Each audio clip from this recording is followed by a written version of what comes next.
Hello everyone.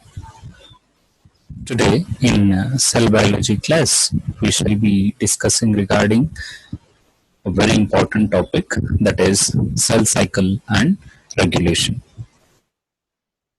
Now, cell cycle is a series of events in which a cell divides into two daughter cells.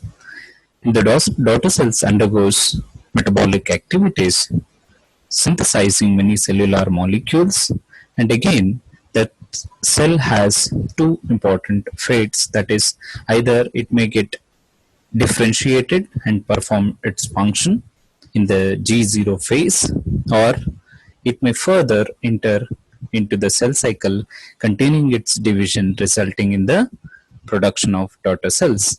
Now, when we consider the cell cycle, we divide the cell cycle into three important stages: a chromosome cycle, where there is replication of DNA; a cytoplasmic cycle, there is cytoplasmic growth and division of the cytoplasm; and the centrioles that are present, they divide to form the mitotic apparatus. Okay, these three important cycles we see in cell cycle.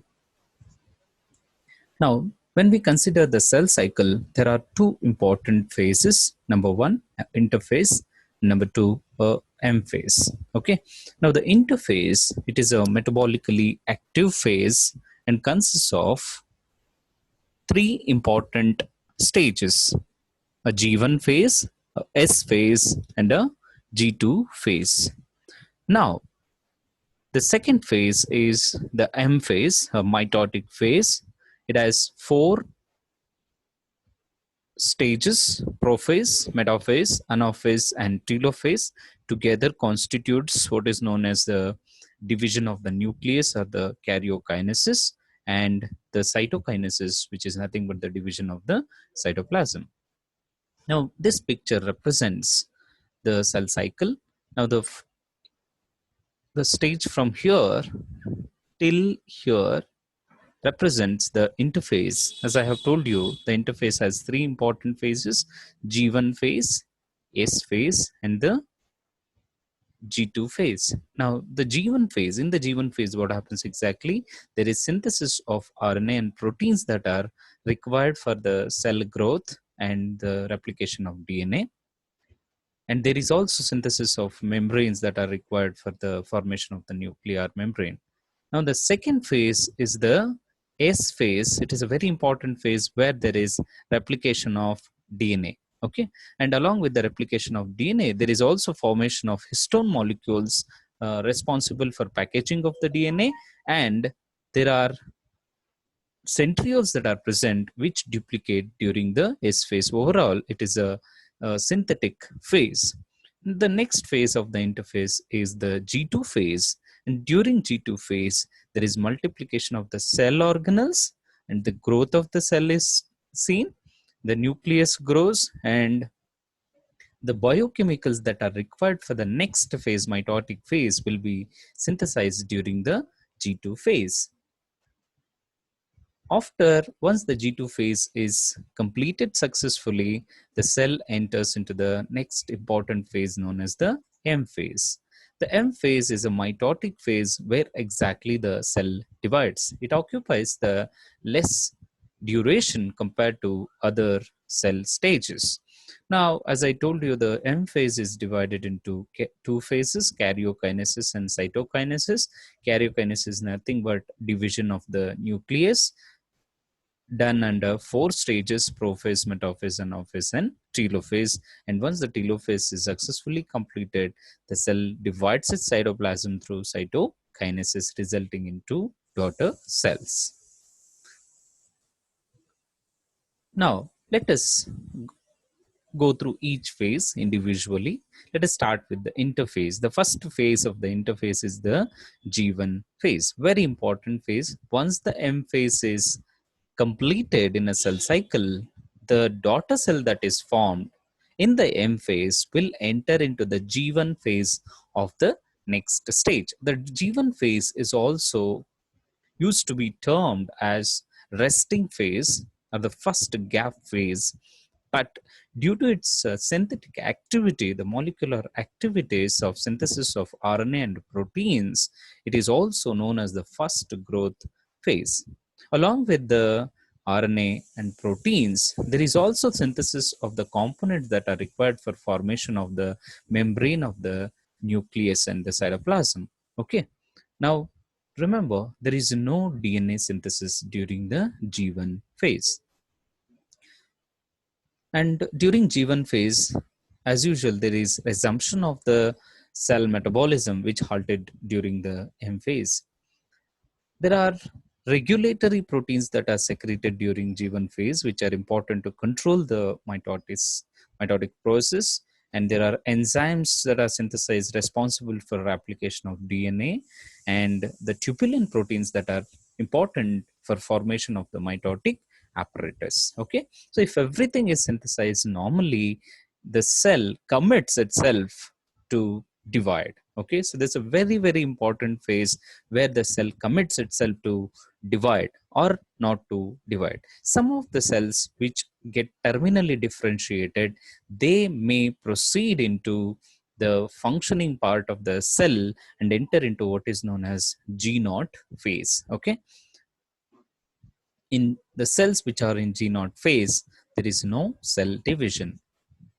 Now, the second phase of the interphase is S phase, or the synthetic phase. And during this phase, there is replication of DNA. And there is also formation of the histone proteins, which are responsible for packaging of the DNA. And this phase, S phase, occupies around 35 to 45% of the cell cycle duration. Now, the G2 phase is also known as the second gap or the second growth phase. It is a synthetic phase where there is again production of RNA molecules, protein molecules that are required for the cell growth. It's a very short while period, occupies around 10 to 20% of the cell cycle. Okay, so once the G1 phase, S phase, and the G2 phase are successfully completed, all the activities are done thoroughly, which are given okay by the checkpoints, then the cell enters into the cell dividing phase known as the M phase. Now, M phase, or the mitotic phase, starts at the end of the interphase. It is a phase where there is condensation, segregation, and cytoplasmic division. Chromosomal condensation, segregation of the chromosomal material, and there is division of the cytoplasm. Okay. And this is done under two important phases, karyokinesis and cytokinesis, which we already discussed. See, in this picture, you can see this is the cell diagram showing the cell in the interphase. You can see the chromosomes are getting condensed and the mitotic apparatus is getting formed in the cytoplasm. And by the end of the interphase, there is formation of the chromosomes, chromatids, sister chromatids that are formed due to replication of DNA. And you can see, and these chromatids are held by centromeres. And by the end of the prophase, there is disappearance of the nucleolus, and the nuclear membrane also starts disintegrating. With these events, the M phase starts and the prophase proceeds to divide the cell. Let us see these phases individually one by one. Now, in the prophase, as I told you, there is condensing of the chromosomes and they get coiled to form a thick chromatids, and the sister chromatids are held together by the centromere. Along with the condensation of the chromosomes, there is formation of the spindle or the mitotic apparatus through the centrioles. Centrioles and tubulin proteins together, they try to form what are known as spindle and mitotic apparatus. And now, by the end of the prophase, the centrioles move to the poles, forming what are known as the asters. And these asters start radiating the microtubules on all the directions. And as I told you, there is disappearance or disintegration of the nucleolus by the end of the prophase, and also nuclear membrane disappears. Now, the next phase after the prophase is the metaphase.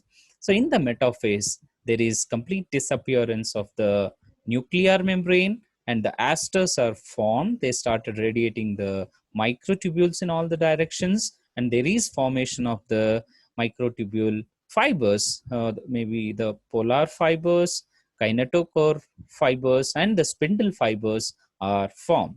Very importantly, formation of these fibers is very, very essential for alignment of the chromosomes in the equatorial part of the cell.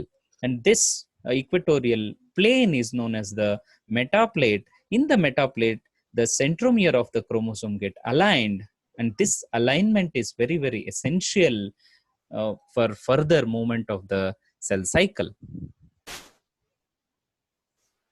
And in the when we consider the metaphase chromosome, it is the thickest chromosome where there is complete condensation of the chromatin material. As a result, the chromosomes, they have a centromere that is holding the sister chromatids together, and the centromere on either side, it is bound by what is known as the kinetochore, and this kinetochore are important to attach the microtubules to them. The microtubules come and attach to the kinetochore near the centromere. Okay, and this is the chromosome picture. You can see centromere, primary construction, secondary construction. The part of the chromosome that is attached to the secondary construction is known as the satellite. In the tip of the chromosomes, they have what are known as the telomeres. Now, the next phase after the metaphase is the anaphase. Anaphase is a very important phase which starts with the splitting of the chromosomes. Chromosomes are held together by a protein known as a cohesin, which get disintegrated. There is split of the chromosomes. In the early anaphase, the chromosomes will start moving towards the poles due to shortening of the kinetochore microtubules. The microtubules that are attached to the kinetochore, they start disintegrating. As a result, the chromatids, the daughter chromatids, will be pulled towards the poles you can see in this picture. Due to this movement that occurs during the anaphase, due to this pulling activity, the chromosomes tend to occupy various shapes like that of the U, V, and J shape. Okay, by the late anaphase, there is segregation of chromosomes, and the chromosomes almost reach the poles.